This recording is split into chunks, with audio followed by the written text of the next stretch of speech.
Hey, Juanita. Oh, can I do it from here? Let's see. Start video. There we go. Hi, How are you? good and busy. How are you? Same. Same, same. Letting some people roll in here.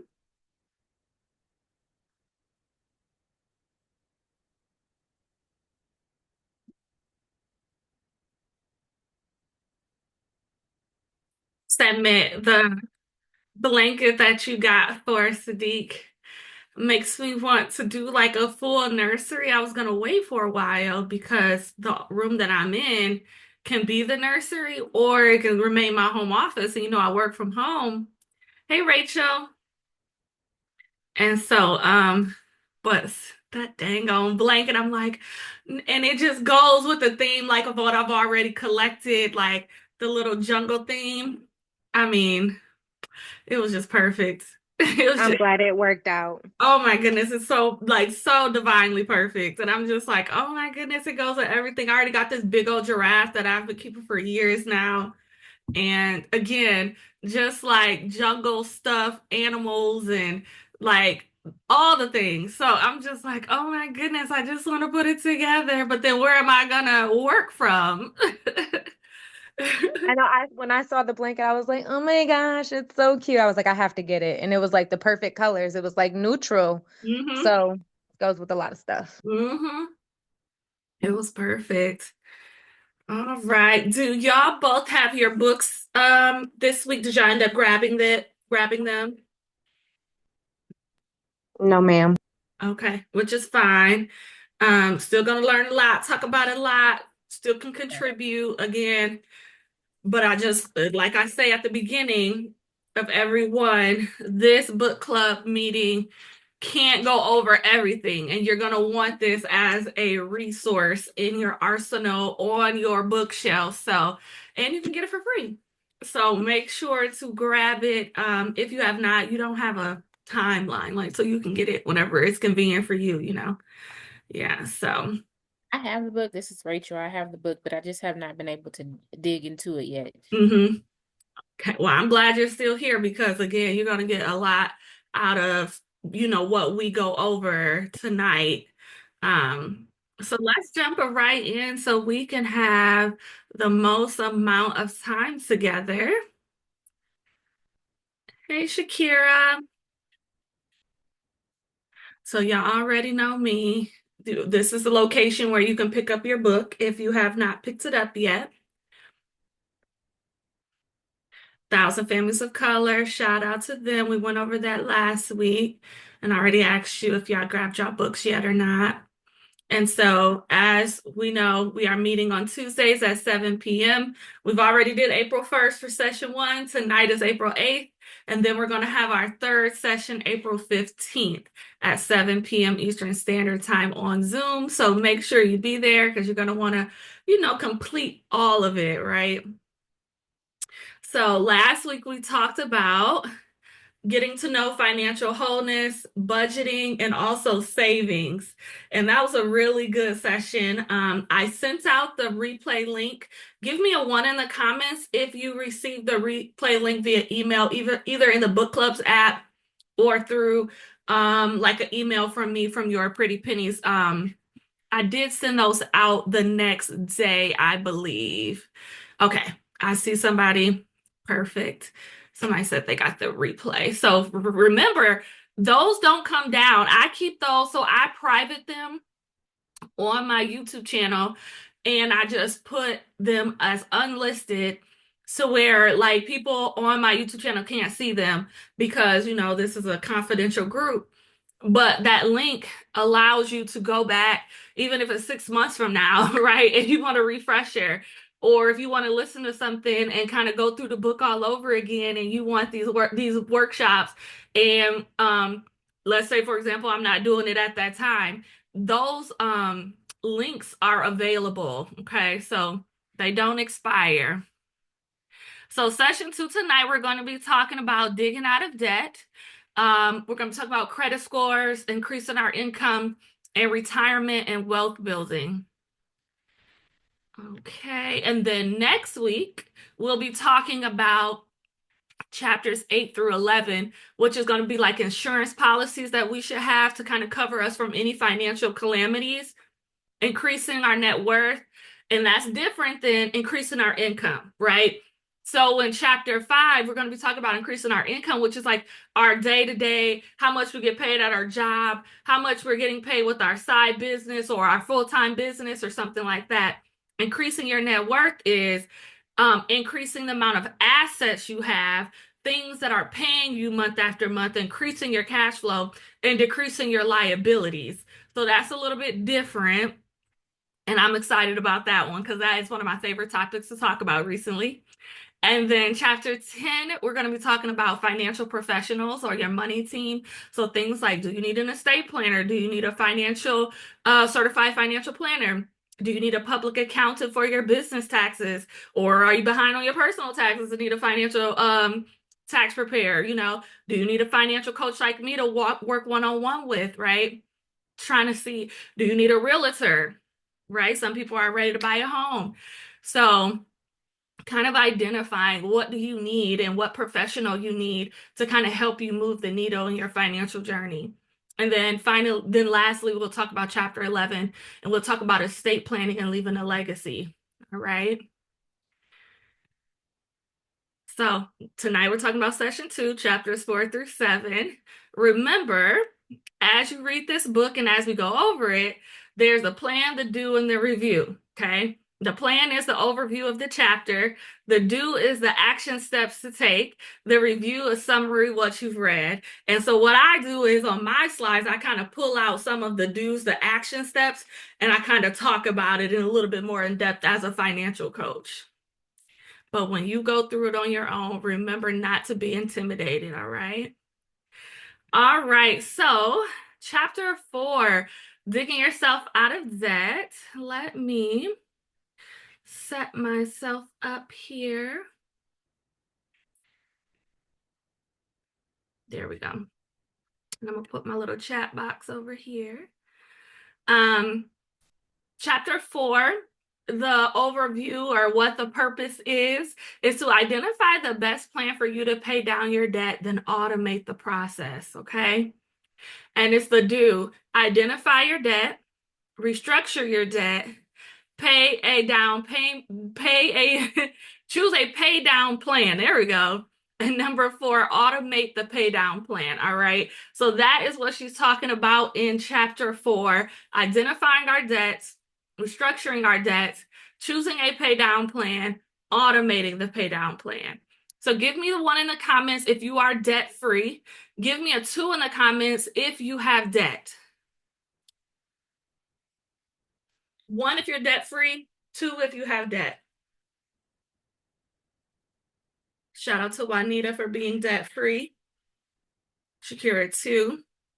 I was debt free, and then me and my husband, we got cars, and I have a couple credit cards I need to pay back down. So I'm like, but it gives me something to do. Rachel has a 2. Okay, so for right now, 2 of us have debt, 1 of us do not. Okay, so the goal in chapter 4, and what I'm going to do is I'm going to open up to page 88. Feel free to join me.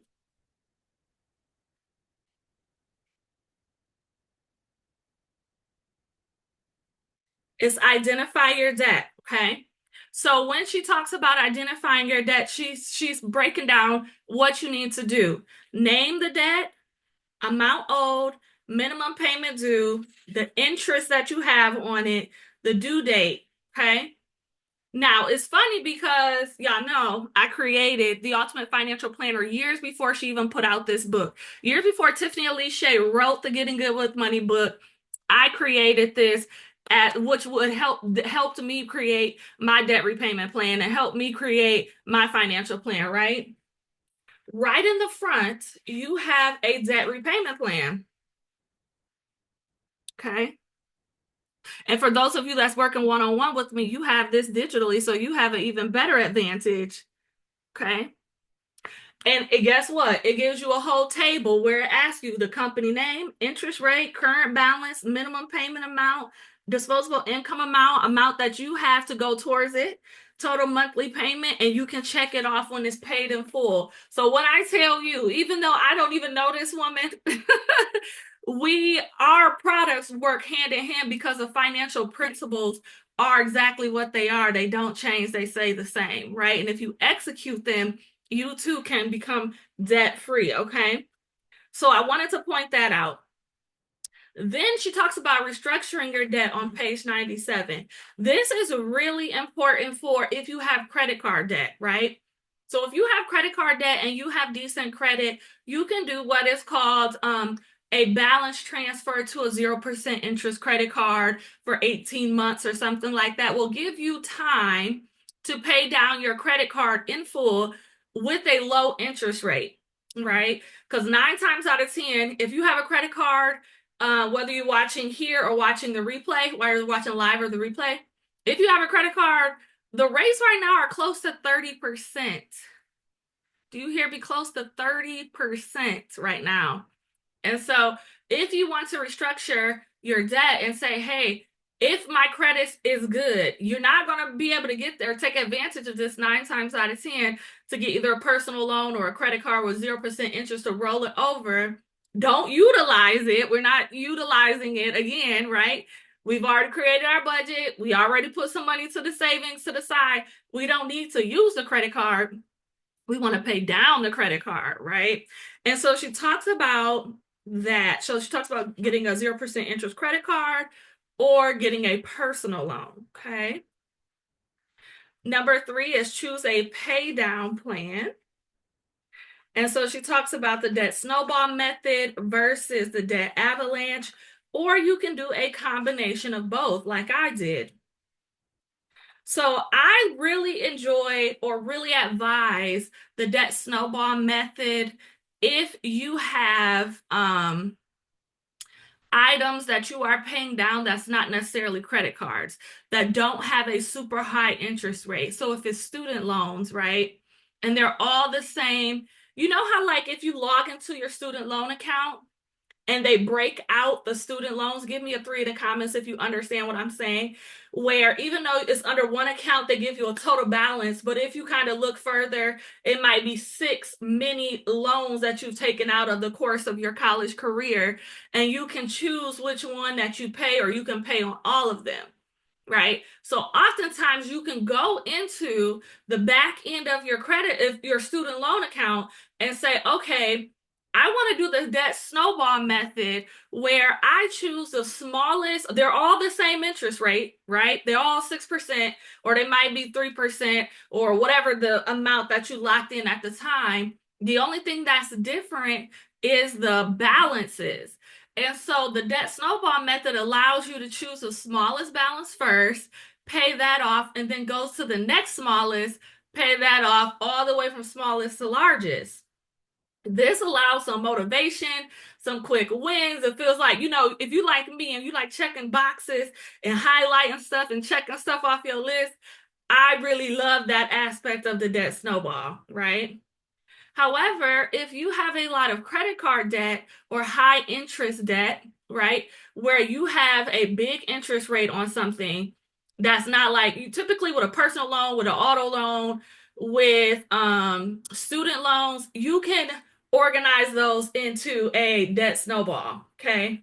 Go from smallest to largest. The interest rates are going to be very similar between 4 and 6% or something like that. But when we're talking about them dang on credit cards, that'd be like 30% interest, 28% interest, right? That's just highway robbery, right? That is when you want to take advantage of the debt avalanche, because the debt avalanche says to organize the debts that you're going to pay in order based on interest rate, not based on the total amount that's due.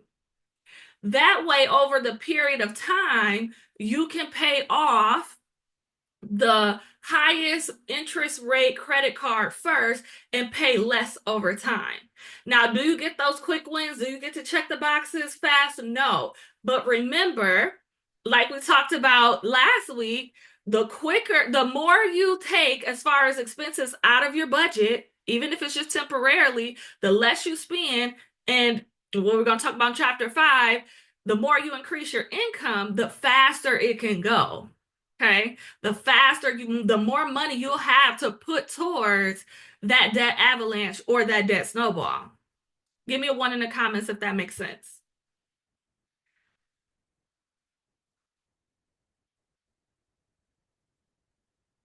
Okay, perfect. Perfect. Another thing I like to tell people, if you have 3 credit cards, let's say, and the interest rates are very similar, let's say one is 30%, one is 29.99, one is 29.0. Those are virtually the same, right? And let's say number 1 is 10,000, number 2 is 15,000, number 3 is 30,000 that you owe on it, not the credit limit, the amount that you owe that you racked up on it, right? If I were you and let's say I have 3 credit cards that I'm trying to pay off, the interest rate are pretty much the same, I would pay the highest credit card balance off first. Because think about it. If you pay what did I say, 10, 15, and 30? If you can pay the $30,000 one off first, the less time you have overall to be paying on credit cards, right? So I would pay the $30,000 one off first, then the 15, then the 10. However, hopefully, when we talked about in step number 2, restructuring your debt, you can roll all 3 into one, either a personal loan or a credit card or something like that, a 0% credit card, and then pay off the one that was not able to be rolled in a credit card first. So listen to what I'm saying. Let's say if you got a $30,000 credit card, a $15,000 credit card, and a $10,000 credit card, right? And you go to your bank and you apply for a 0% interest credit card to do a balance transfer. And they say, oh, we can only give you $20,000. Okay. Well, that will only cover the $10,000 one plus maybe a little bit of the $15,000 one. You can't cover a $30,000 balance with a $20,000 0% interest credit card. Give me a 2 in the comments if that makes sense. So what would you do then? At that point, you would roll over what you can, set it to the side because it's earning 0% interest. You just pay the minimum payment every month on that one, but you will tackle the one that you were not able to get a 0% interest on, because that one is accruing the most interest. You want to knock that down first. Yes, it might be daunting. Yes, it's the biggest one. I know it's annoying. That's why that avalanche is so irritating, because it's like, but over the course of time, you will be so happy that you knocked out the high interest rate one first, and then you can go back and pay off the amounts that's on that 0% interest card. Does that make sense? Give me a yes or no in the comments if that makes sense. If you need me to go over that again, let me know. I just kind of want to think about all the scenarios that people might have so that I'm crossing my T's and dotting my I's for y'all. If that makes sense, let me know. Okay, perfect. That made sense. Okay. And remember, you can watch this back if you need to. And if you're working with me one-on-one, whether you're watching a replay or whether you're watching live, if you're working with me one-on-one, you ain't got to worry about it. We're going to do it together, okay? And then step number 4 is automate the pay down plan. So it's saying whether you're working on a $10,000 debt or a $200 debt, automate the payments, then check in. If you've done the math ahead of time, you know that you will have a certain amount of payments for a certain number of months. Just set it and forget it. Now, this is talking about this automation of finances is good if you have a handle on your cash flow and money coming in and going out and you have a whole set plan. It is not the best thing to do, in my opinion. It is not the best thing to do if you're still trying to get an understanding of your finances month to month. So whenever you hear somebody say automated, automated, automated, that is subjective. That is very, very subjective. Majority of the stuff in my finances, even though I've been in finances for 11 years and I pretty much got my stuff together, a lot of things I do not automate that a lot of other people say to automate. I'm just not comfortable with it. I would rather decide what I'm automating and what I'm paying when and how and whatever else, and moving the pieces versus just automating. Some people think automation is king and automation is life. Take it with a grain of salt. So you can read more about automating your payment plan, your debt repayment plan on page 112. And it's a small little area. It's not too big and it's not too daunting. And there is some good information in there. Okay. So that was pretty much summing up chapter 4. Any questions, thoughts, comments? You can come off mute. You can write it in the chat, whichever one.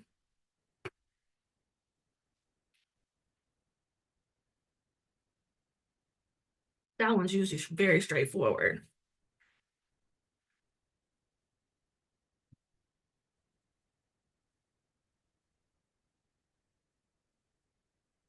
All right.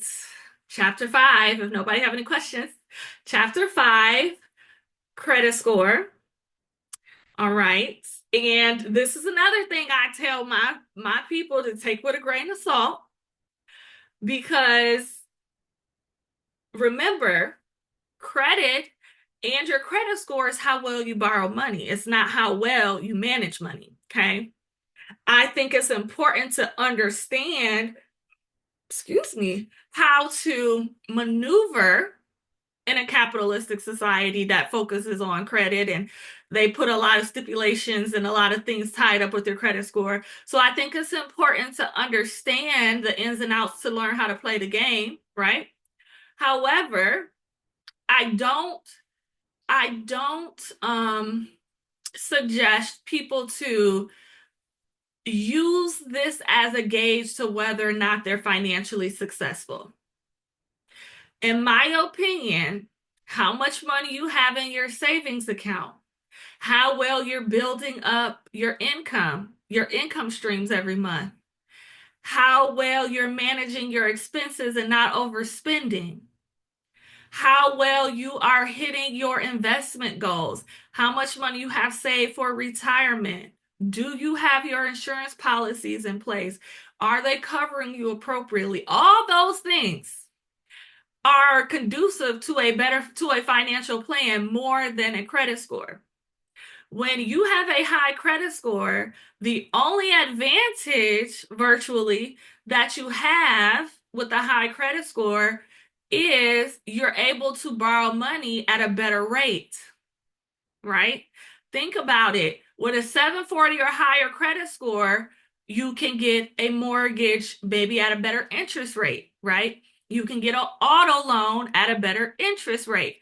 You can get business funding. You can use your personal guarantee to get business funding at a better interest rate, right? So all of these things are about borrowing money.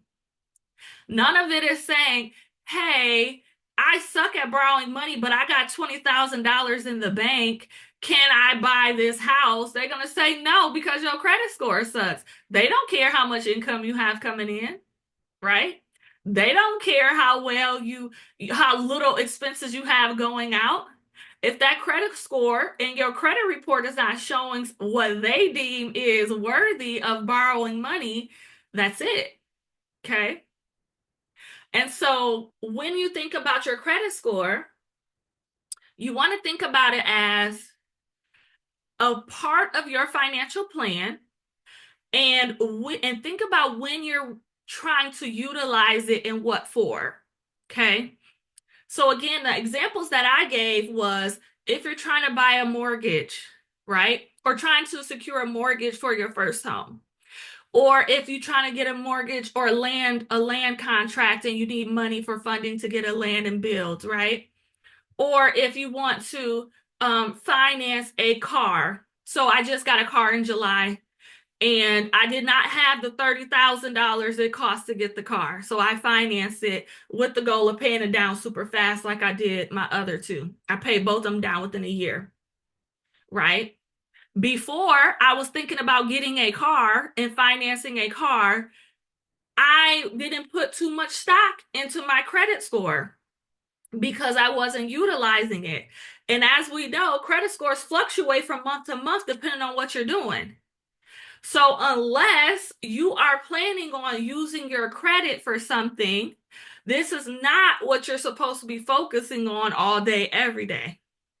And I say this and harp on this because when I work one-on-one with clients, they are more concerned with their credit score than the amount of money they have in savings, than the amount of money they have in retirement, with the amount of money that they're spending every month. Like, you got bigger fish to fry, sis. You don't need to be worried about that credit score. You ain't about to buy no house or no car or a boat or anything no time soon. You got bigger things to worry about here, right? So that's why I say don't allow the credit score game, because as soon as you get on social media, credit, your credit cards, blah, blah, blah, blah, right? That is a way to keep you in bondage, right?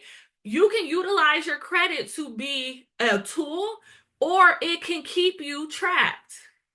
And so I always tell people, take your credit score, your credit report with a grain of salt. Unless you're about to leverage it to make more money on it, don't really worry about it. If you're doing these 5 things anyway, your credit score is going to stay decent, especially the first 2. And we all know this. We know your payment history and the amount of the credit that you're using. If you max out a credit card, it's going to ding your credit. If you keep your credit card balances at 0 or nice and low, under 10, 20% utilization, you're going to have a higher credit score. When you start getting missed payments on the items that you have credit for, like your auto loan, like your student loan, a personal loan, credit cards, things like that, if you start getting late payments and they start hitting your credit score, or if you get medical bills and collections or ambulance bill and collections, all those things, that starts to target and hit your credit score and hit your, make it go down. We already know this, right?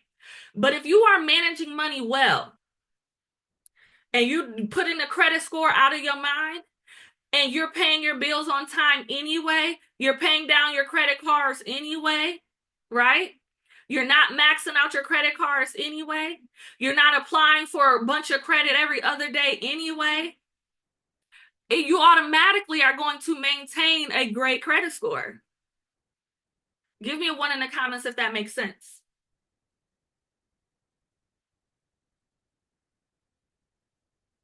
I know it takes y'all a while to get to the box and then type it in and send this. It's like to wait.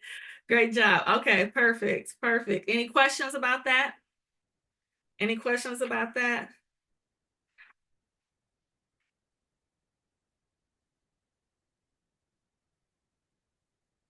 Credit is pretty straightforward.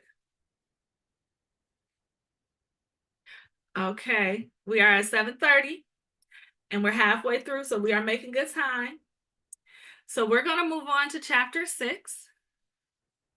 Chapter 6 is learn to earn, okay? Increasing your income. So the purpose of this chapter is to learn how to increase your pay and or have more than one source of income. And so the do or the action steps in this chapter is to, number 1, maximize your earning potential at work, sorry. Number 2, assess your skills. Number 3, decide which of these skills you can monetize. Number 4, put a number on it. What's the income potential? And oftentimes, in order to do number 4, I like to use ChatGPT or use Google and say, hey, if you decide to assess your skills and you love baking cakes and pies, right? You can decide if your skill is monetized. Of course it is. People love buying homemade cakes and pies from people. And you can post it on social media and be like, hey, I got these cakes available this weekend. They can be like, okay, how much? Right? So then in step number 4, you can put a number on it and say, okay, I want to pay off $2,000 a month extra in debt. That means I want to earn an extra $2,000 in profit. Let me put in chat GPT. If each of my cakes is $30 and I spend $5 on ingredients per cake, how many cakes do I need to sell in order to have $2,000 in profit a month, right? That's putting a number on it. You see what I'm saying? Another thing that I just did recently, I'm like, okay, I want to sell my budget mastery binder and I want to earn a certain amount of money this month. And I was like, okay, how many of these downloads do I need to sell per month in order to get to my sales goal? All right, well, let me divide that by each day and see how many do I need to sell. I'm putting a number on it. Does that make sense?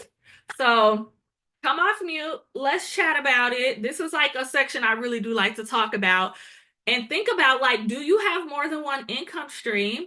If you don't, what is something that you think you could monetize? And I would love to help you if you want some brainstorming around this as well. So if anybody wants to come off mute, feel free.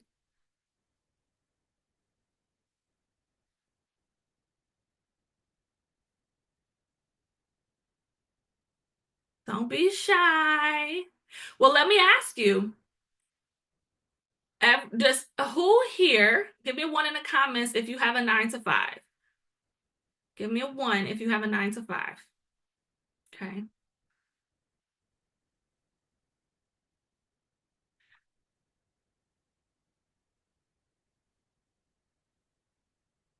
Give me a 2 if you have a side hustle, side income stream, anything like that.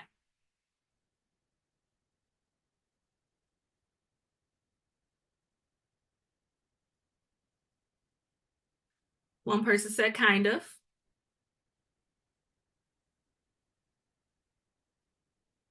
To the person who said kind of, what are your thoughts of using your second income stream to help you expedite some of your financial goals that you have? Do you think that that could be a feasible idea for you? Or does it require too much time or upfront costs to where you haven't created a system yet to where it's financially feasible in order to do so? And again, you come off mute or you can write it in the chat, either one. I think it's more so time management, trying to find a balance um to do it Mm-hmm. because the income is not going to be a consistent income. I'm a certified doula, so the income comes the bigger part of the income comes once the baby is due or you're in the midst of delivery or after. So that makes it a little bit more difficult because it requires my time and babies come when babies want to come. So I still work a regular 9 to 5, so it makes it difficult to try to balance the two. So sounds like you could either, and I'm just throwing out ideas just to get your mind rolling, and also anybody else who's watching a replay or the live, I'm sure this conversation can help anybody, no matter what industry you're in. Because I have a doula right now, right? And until we have the baby, I mean, we have 3 prenatal sessions, but that's pretty much it, right? And then I don't know when my insurance covers it. So I don't know when my insurance pays her per se. But like you said, it's not like you're getting paid a monthly fee from the person, right? To where you can really Mhm. bank on it. So in my mind, I'm like, okay, I would go to Chat GPT or even think about what are some things that I can do to earn money through my being a certified doula, right? If it's a workbook, if it's live streaming and creating content, if it's um selling, I don't know, stuff that typically moms want during their prenatal time, during their, their maternity time. whatever that is to where you can generate income. Or if you have another passion to where it's like, I make hair oil and I sell hair oil, and then when I'm giving birth, I stop packaging and shipping on the days that I have babies, that I'm expecting a baby to come. And then I pick up my orders whenever, I'm not delivering a baby. So, I mean, there's ways around it. I think in the current economic landscape that we are in, it's very important to think about having more than one income. I don't know about y'all, but I'm getting on YouTube, and a lot of the people that I see have 9 to 5s are kind of like getting laid off. Like some of my favorite content creators who have nine to fives are getting laid off right now because some of them work for the federal government, or whatever the case is, their industry is being hit by some of the things going on. And so luckily they have other streams of income while they're trying to find a second job, and trying to find something else. But what are your thoughts on that, Rachel? So I have different avenues because I'm also very passionate about reproductive health. So I started Ooh, a business about reproductive health, especially geared towards women of color, and younger women of color. So I just have not really taken the time. I'm not the best with time management just because I have a lot on my plate right now. yeah. So I just have not taken the time to really dedicate a thorough plan to execute these things. I'm sure it can be done, and I know it can be done. It's just I haven't really taken the time to sit with it and really um, put a solid plan in place to get it done. Yeah. There's a book that I really love called Atomic Habits, and it talks about how we have this all or nothing mindset. And I'm talking to myself as I talk to you right now, because we will be like, "Oh, I need to put together this game plan for this reproductive health program, and it's going to take me a while, right? But I don't have a while as far as time. I got a lot on my plate." This book talks about getting 1% better, or doing 1% of something every day, and eventually you'll get to 100%. Like 1%, like, so writing out, maybe your 1% tonight is just writing out what all you need to do in order to see the the business plan through, right? Writing a business plan. And then it's to-dos. And then tomorrow, just literally going down that list and just picking one small thing to do. Even if you only do it, even if you only do 1 to 2 tasks a week, let's say, on the low end, in about 52 weeks, you will be done with the project. So that means in a year from now, your business will be done while you're still managing everything else, right? Like, it don't have to all be done today. You can do it literally baby steps of the baby step. But if you have a mind like me, sometimes I forget that. I'd be like, oh my goodness, I have so much to do when it comes to that. I avoid it because in my mind, if I'm not doing it all, I'm not going to start on it at all. But in reality, you could just do a little piece of it little by little, and eventually it'll get done in its own timing. So for anybody like Rachel and I who feel like, man, we got a lot on our plate, I can't imagine doing something else. Do a little piece of something else, little by little, right? I don't care. Like, I know, Juanita, you do body butters, right? If you want to start your body butter business back up by next year, I mean, you could take $30 out of this check and buy the bottles. And then in 2 weeks, buy a little bit of, I don't even know what goes into body butter, so I'm just talking shea butter. I don't know. And then maybe the fragrance 2 weeks from then. Like, just baby step it, right? And then accumulate everything you need. And then, you know, put it all together.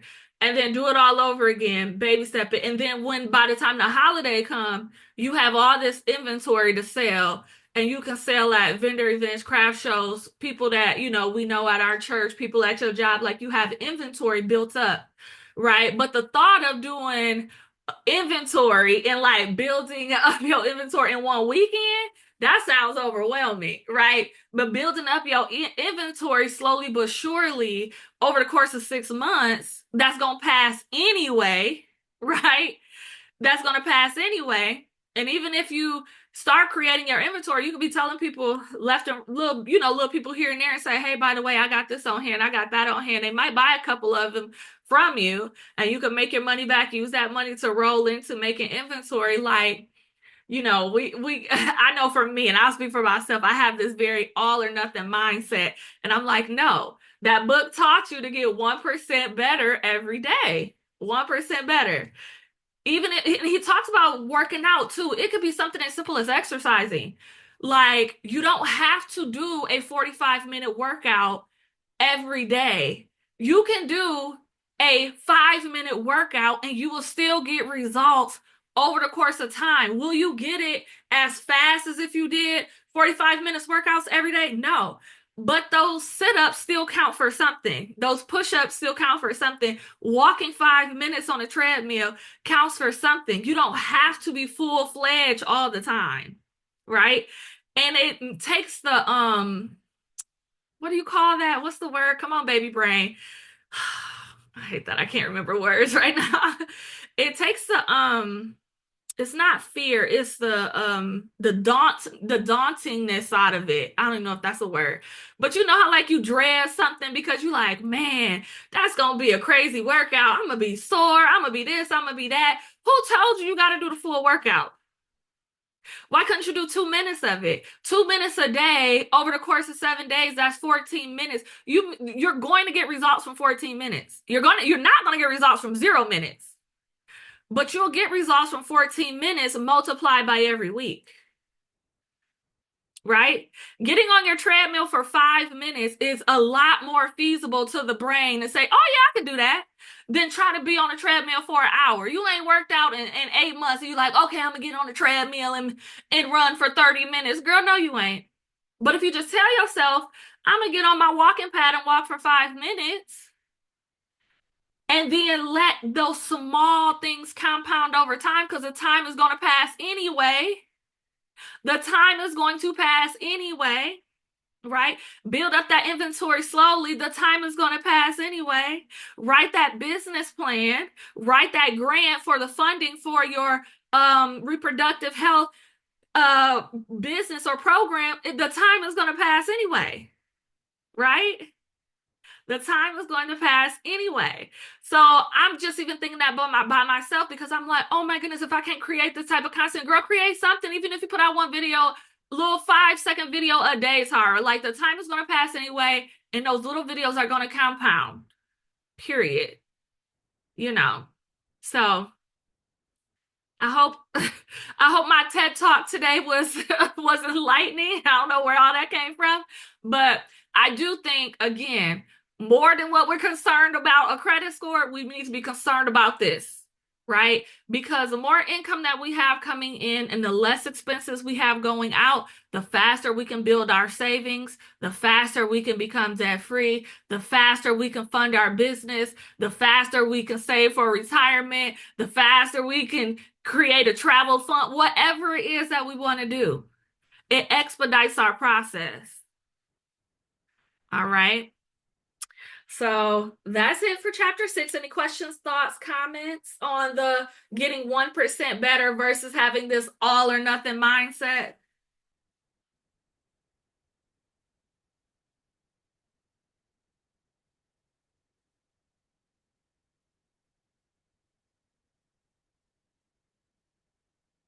So chapter 7, and I believe, yeah, we're doing 7, yeah, because 8 starts next week, yeah. So chapter 7, we are talking about investing like an insider, to learn how to take care of your future self by investing consistently and automatically into a retirement account. Give me a 1 in the comments if you have a retirement account, whether it's through your job, whether it's yourself where you have a Roth IRA or traditional IRA or a SEP IRA or something like that. We all have something established. Or a 403B if you work for a nonprofit. Like a 401k is if you work for a for-profit company. That's what they call their investment. That's the tax code is what it's called. But if you work for a nonprofit, it's typically a 403B, but it's the same thing just for nonprofits versus for-profit businesses. All right, great, perfect. So determine how much you need to save for retirement. Now, this is a chapter that's going to be very individualized based on each person, because how much you feel you're going to need in retirement is going to be different from person to person, right? So on page 175, she talks about calculating like how much you want to save for retirement, okay? So it says if you're looking to retire early, and it says if you want to become a little bit more averagely, if you want to become a little more than averagely aggressive about saving for retirement and retiring early, this simple math is to multiply your annual expenses by 25. Okay. The total is what you'll need to be as comfortable as you are now to help you with the 4% rule, which states a person with 25 times their annual expenses invested in retirement will likely to never run out of money when retired. If they only withdraw 4% of the money from their retirement account every year to live off of, okay? So let's look at this. I'm going to do my example because I know how much my personal expenses are for just myself. My husband pays all the major bills in the house. I pay some of my bills and my business expenses. So for me personally, I'm going to use myself as an example as if I'm a single person, right? Let's say my expenses come up to $2,000 a month. So I don't pay anything more than that. So $2,000 times 25 gets me $50,000. Okay. So what they're saying is if I have in my retirement account, you know how like you get those statements and there's a number on there? If the number that I see on there when I get my statement or log in is $50,000 or more, I can technically retire if I wanted and not work and just take 4% out from my retirement account every month, because my retirement account is going to grow more than 4% because it's in the stock market. Typically, when you have your money in the stock market, you can range anywhere between 7 to 10%. Okay, right? So that's what they're saying, is saying, hey, identify how much you need in order to run your household. If you have that amount of money, only take out 4% each month to do your bills. Don't be overly spending. You'll just be maintaining, and then you can retire early. Okay. Now, let's say if me and my husband together, our expenses is like $4,000 a month, right? Times 25. That's $100,000. Okay. So I would need, no, multiply your annual. Oh, I'm doing monthly. I'm so sorry. I'm like, this don't even make no sense. Okay. I'm telling you, baby brain. Annually. Okay. Let's back this train up. So $4,000, let's say, is what my household needs. So I'm going to do $4,000 a month times 12 months to get my annual. Okay, there we go, Tara. 48,000, right? So my household expenses for my husband and I are cars, groceries, dining out, all that is $48,000. We can live off $48,000 a year. Now, do we earn more than 48? Yes, but this is saying how much is your expenses, right?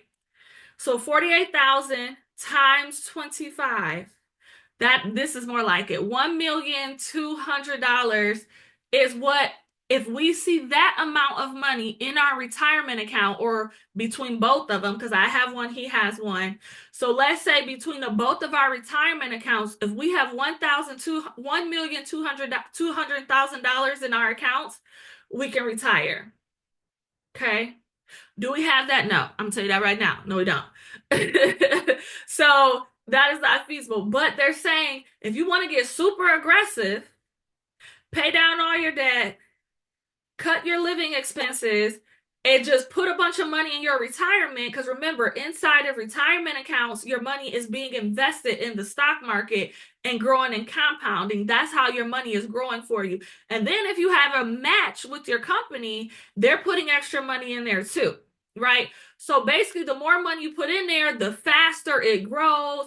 And the faster you can get to the $1,200,000, and then you can retire early, right? So let's say if my husband and I were super aggressive and we put all of our extra income and pared down and didn't do anything else with our money other than pay the minimum payments on our expenses and everything else, became debt free, and then shoved everything else in retirement until we got to $1,200,000, we can say we're not working anymore. We're going to literally sit down on our butts, and each month we're going to take out 4% from our retirement to pay our minimum payments on our household expenses, because remember, the money is continually compounding to where it's being replenished. Give me a 1 in the comments if that makes sense. Sorry for the little snafu before, but if that makes sense, give me a 1. Okay, perfect. Okay. Now, if you don't want to, so that's just if you want to retire early, right? You know that number. But let's say if you're like, okay, how much money do I need? Let's see. If you want to be more conservative and don't mind retiring later, that's on page 177. She said, multiply your current salary times 12. Multiply your current salary times 12, okay? So let's say I make $70,000 a year times 12. That's $840,000, right? So she's saying basically to try to aim for having at least $840,000 in your retirement account by the time you retire, because remember, your money is being invested in the stock market and growing. Therefore, it's going to make money on top of its money. And then when you start to need it, because let's say when you turn 65 and you're done working, right? You're not trying to retire early, retiring at normal, retirement age. You want to live off the rest of this money for the rest of your life without having to work at Walmart or be a greeter or something like that. Have at least, for the person who makes $70,000 a year, have at least $840,000 in your retirement account. That should be your goal, right? And I know many of us know people who do not have a lot of money in their retirement accounts by the time they retire. That's where you see a lot of children helping out their parents, paying for some of their parents' things and things like that, because they didn't get aggressive or assertive enough during their working years to put aside money in retirement. Here's the thing, even if you get disability, or even if your parents get disability, they can still have a retirement account and they can still live modestly on their expenses to where they're putting a lot of money in retirement so that their children don't have to pay for a bunch of things out of pocket when they go into retirement. And the same for us. We don't want to be a burden to our children, so we want to be taking care of our future self by investing it into our retirement accounts so that we don't have to worry about our kids taking care of us or us working hard when our bodies are not trying to work that hard, right? On page 20, give me a 1 in the comments if that makes sense.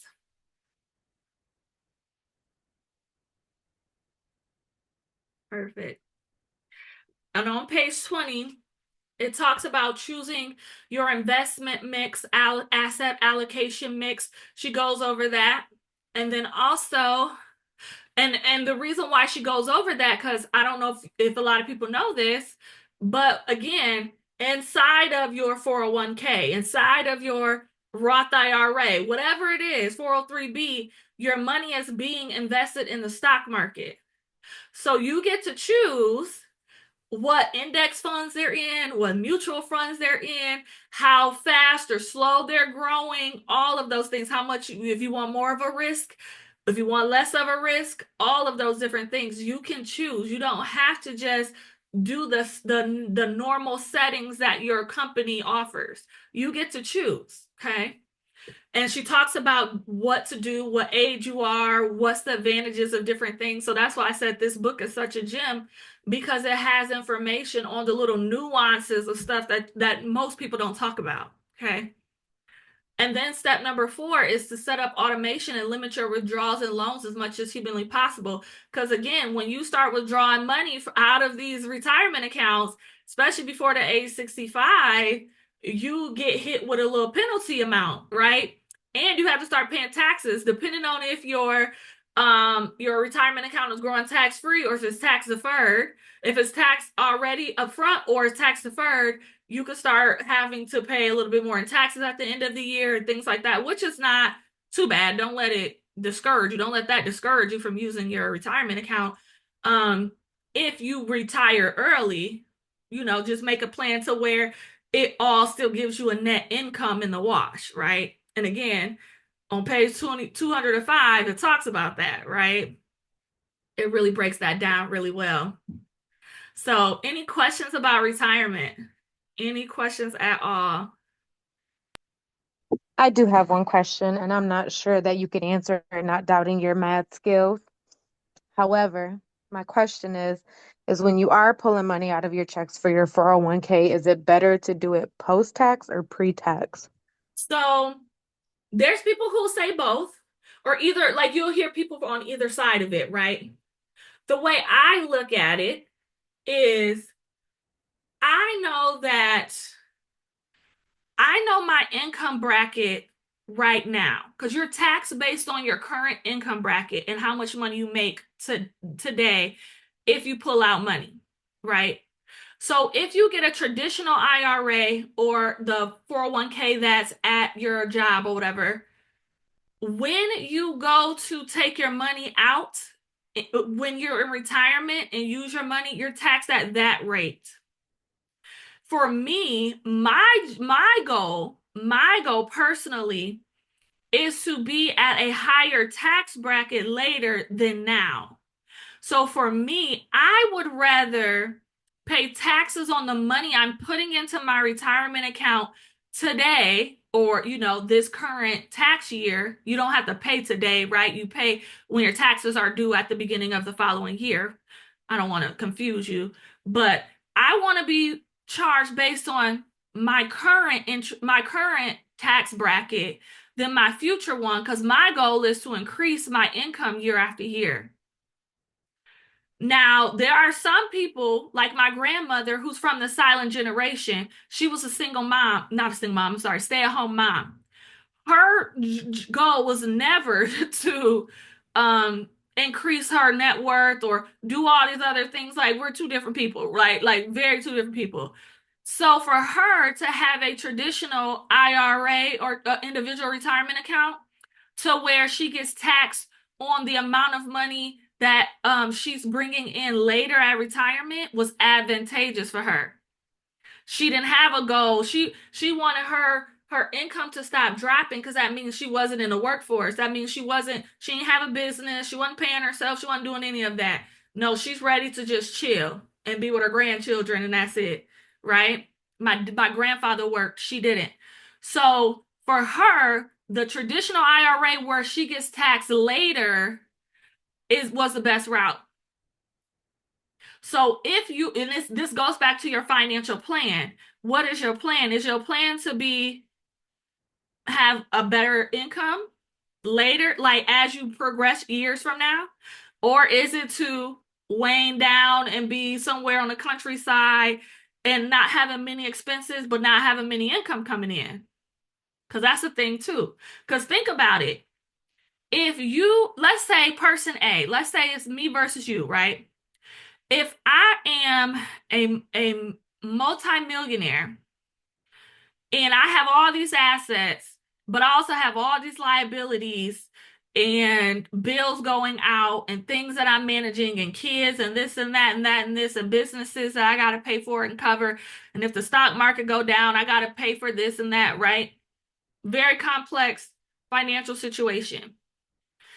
If my income minus my expenses is like $2,000 a month left over, but I make millions of dollars, but the amount I get to keep in profit is only a couple of thousand. I mean, it is what it is, right? But let's say if you're person B, Juanita, and you're like, I just want to travel the world. I want to live on a cruise. Or I don't want to live on a cruise. I just want to rent. I just want to rent Airbnbs as I go. I have some money coming in from retirement. It's about $2,500, but my expenses only add up to maybe, 150 to $500 a month. I get to keep about $1,500 of my money a month. That's a total different ball game.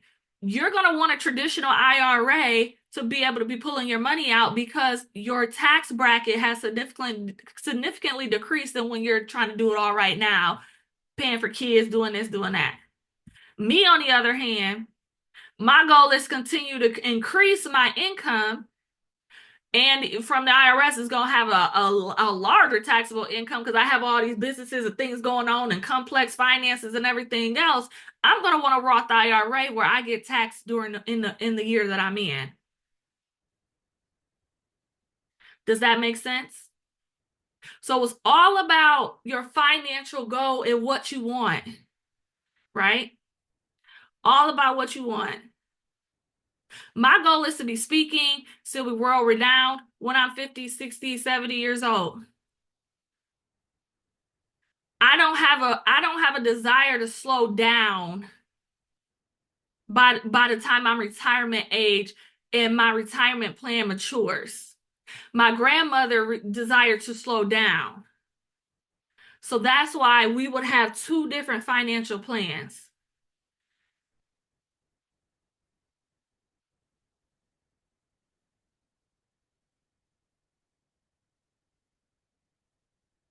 Any other questions? That was a great question, and it talks about that in here. It breaks down all the different retirement accounts, whether they tax you the year that you put the money in, or if they wait until retirement. What's the pros and cons? Like again, that's the reason why I love this book, because she really did a thorough job with putting all the financial information in there. All right. Any questions from me from anything? Because we are at the end. Any questions? Any questions? Remember, if you want any products, financial products or tools, you get 15% off using the code GGWM, Getting Good with the Money at yourprettypennies.com. All right. And if you are interested in working one-on-one with me, 1,000 Families of Color allows you to reach out to me and get a free session. So if you are interested in that, email me at, do I have my information up here? Email me at info@yourprettypennies.com, or you can text me if you have my number, but email me at info@yourprettypennies.com, and we can get like a conversation going and kind of talk about, what it looks like to work together. All right. If there's no more questions, I will bid you all adieu. But if you have any questions, feel free to come off mute.